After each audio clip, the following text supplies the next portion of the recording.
رقت عيناي شوقا ولطيبة ظرفت عشقا. حضرت امام ترمذی رحمۃ اللہ علیہ کی علم حدیث پہ خدمات وہ اس امت کے اوپر احسان عظیم ہے. عظیم محدثین میں سے تھے. قوت حافظہ کا عالم یہ تھا کہ آخری عمر کے اندر نابینا ہو چکے تھے. ایک دفعہ ایک قافلے کے ساتھ سفر کر رہے تھے. بہت سے شاگرد ساتھ تھے.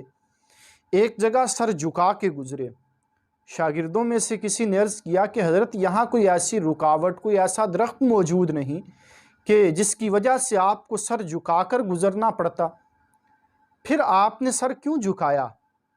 حضرت نے عرض کی کہ بھئی یہاں ایک درخت تو تھا، اس لیے تو میں نے سر جھکایا. کہا کہ یہاں کوئی درخت نہیں ہے.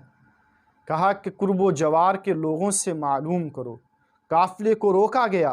ارد گرد کے لوگوں سے بہت تحقیق کے بعد کسی نے بتایا کہ یہاں ایک عرصہ پہلے ایک درخت ہوا کرتا تھا، لیکن وہ لوگوں کے راستہ چلنے والوں کے لیے وہ رکاوٹ بنتا تھا، اس لیے اسے کاٹ دیا گیا.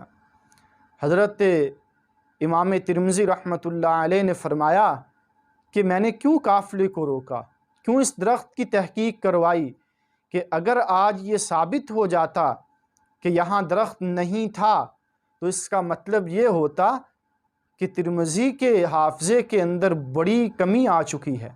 آج کے بعد میں علم حدیث بیان کرنا چھوڑ دیتا. آخری عمر تک بھی ان کے تقوی، طہارت اور علم پر محنت کی یہ برکت تھی کہ قوت حافظہ بے مثال رہا.